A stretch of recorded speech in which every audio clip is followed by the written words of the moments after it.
இந்த கதை முனிவரும் ஓலைச்சுவடியும். இந்த கதை ஒரு சிறுகதையானாலும் இது ஒரு ஆன்ம தேடலாக உங்களுக்கு அமையும். கதையில் உள்ளே செல்வோம். அழகாபுரி என்ற ஒரு சிறு ஊரில் முத்துவேலன் என்ற இளைஞன் வசித்து வந்தான். ஒரு நாள் தன்னுடைய நண்பர்களை பார்க்க சென்று கபடி விளையாடலாம் என்று நினைத்து கொண்டிருக்கும் பொழுது தன்னுடைய தாய் அவனிடம் சொன்னது, கொஞ்சம் பொறுப்பா, கம்பங்கூழும் மோரும் கறக்கிறேன், அப்படியே வந்து சின்ன வெங்காயம் மாதுளம் பிஞ்சை போட்டு நெய்யில் வறுத்து கொடுக்குறேன், சாப்பிட்டுட்டு போப்பா அப்படின்னு சொல்கிறாங்க. சரிம்மா என்று சொல்லிவிட்டு தன்னுடைய வீட்டை சுற்றி பார்க்கும் பொழுது ஒரு அறை மட்டும் பூட்டப்பட்டிருப்பதை காண்கிறான். தன் தந்தையிடம் கேட்கிறான், இது என்னப்பா எப்பொழுதுமே பூட்டியே கிடக்கு அப்படின்னு கேட்குறான். அப்போ அவர் சொன்னார், இது தாத்தா ரூம்பா, நீ வேணால் திறந்து பாரு அப்படின்னாரு. திறந்து பார்த்த பொழுது பழைய ஜாமான், தட்டுமுட்டு ஜாமான், உடஞ்ச பொருள்கள் கிடந்தது. அதில் ஒரு பெட்டி மட்டும் முத்துவேலனை கவர்ந்தது. அந்த பெட்டி ரொம்ப வேலைப்பாடுடன் இருந்தது.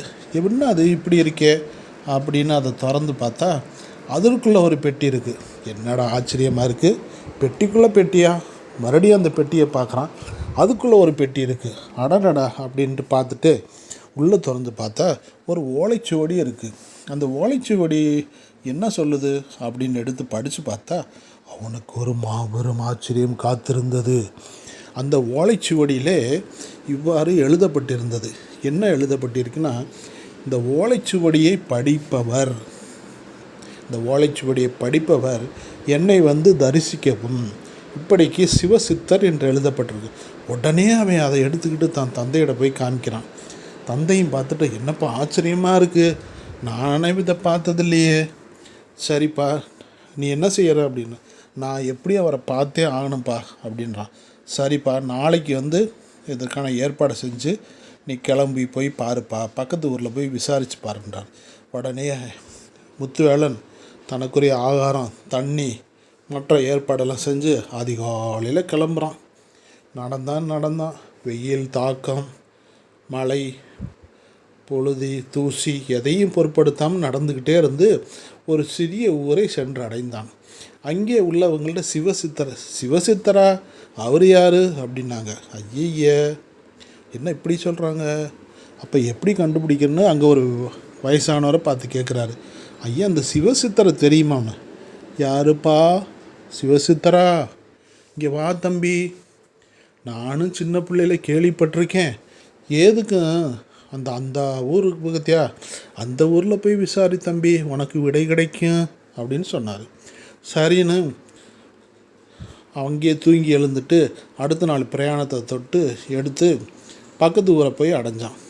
அங்கேயும் போய் ஒரு முதியவர்கிட்ட கேட்டான், ஐயா, இந்த சிவசித்தர் தம்பி நீ யாருப்பா? ஐயா, நான் இப்படி ஊர்லேருந்து வர்றேன், சிவசித்தரை பார்த்தே ஆகணும் தம்பி, நானும் சின்ன பிள்ளையில அவர் கேள்விப்பட்டிருக்கேன்ப்பா, ஒரு முறை சந்திச்சிருக்கேன் அப்படின்னு சொல்லவும் முத்துவேலனுக்கு ஒரே ஆச்சரியம். ஐயா சொல்லுங்கய்யா, எப்படியா இருப்பார்? நீ ஏதுக்கும் ஒரு 4 ஊர் கடந்து போ, ஏன்னா அங்கே போனேன்னா உனக்கு அதுக்குரிய விடை கிடைக்கும் அப்படின்னா. சரின்னு அன்றைய இரவு அங்கே தூங்கிட்டு காலையில் பிரயாணத்தை தொட்டு இடையில 2-3 கிராமங்களை தாண்டாமல் ஒரு கிராமத்தில் பார்க்குறான், வித்தியாசமான ஒரு ஆலயம் தென்படுது. பெரிய ஆலமரம், பக்கத்தில் குகைகள். ஒருவேளை இந்த இடமா இருக்குமா அப்படின்னு போய் பார்த்தா மனித சஞ்சாரமே அங்கே இல்லை. அப்போ அங்கே ஒரு வழிப்போக்கன்ட்ட கேட்குறான், ஐயா, இந்த சிவசித்தரா அதோ பாருங்க, மலையாடி வாரத்தில் ஒரு பங்களா தெரியுதா, அங்கே போனீங்கன்னா உங்களுக்குரிய விடை கிடைக்கணும். முத்துவேலனுக்கு ஒரே சந்தோஷம். ஆஹா, நம்ம இலக்கை நோக்கி வந்துட்டோயா, எப்படியும் பார்த்துருவோம் அப்படின்னு அந்த இடத்துக்கு போகிறான். பாருங்கள், பால் அடைஞ்ச பங்களா. அதை போய் தட்டுறான். உள்ளே வெளிச்சம் இருக்குது. அப்போ யாரோ நடந்து வர சவுண்டு கேட்டுச்சு. ஆஹா, வர்றாரு போல் இருக்குது அப்படின்னு அந்த வந்ததோட குரல் கேட்டுச்சு. யார் அது அப்படின்னு கேட்டார். உடனே இவன் சொன்னால், நான் தாங்க முத்துவேலன் அப்படின்னா. போ, நான் செத்தவுடன் வா அப்படின்னு சொன்னது அந்த குரல். இவனுக்கு ஒன்றுமே புரியல. செத்தவுடன் வந்து எப்படி இவரை பார்க்குறது?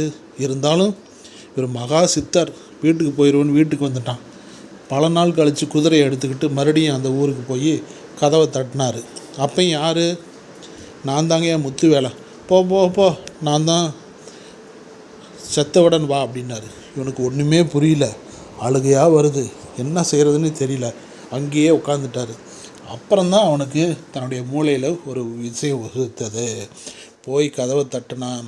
முனிவர் கேட்டார், சித்தர் கேட்டார், பதில் சொன்னால் கதவு திறந்தது. அந்த ரகசியம் என்ன அப்படி என்றால், தட்டினார். இவன் போய் சொன்னார், நான் கடவுளுடைய அடியேன் வந்திருக்கிறேன் அப்படின்னு சொன்னார். கதவு திறந்தது. கேட்கக்கூடிய அன்பாளர்களே, என்ன சொன்னார்னா, நான் செத்தவுடன் வா, நான் என்ற அகந்தை இறந்தவுடன் வா என்று அந்த முனிவர் சொன்னார்.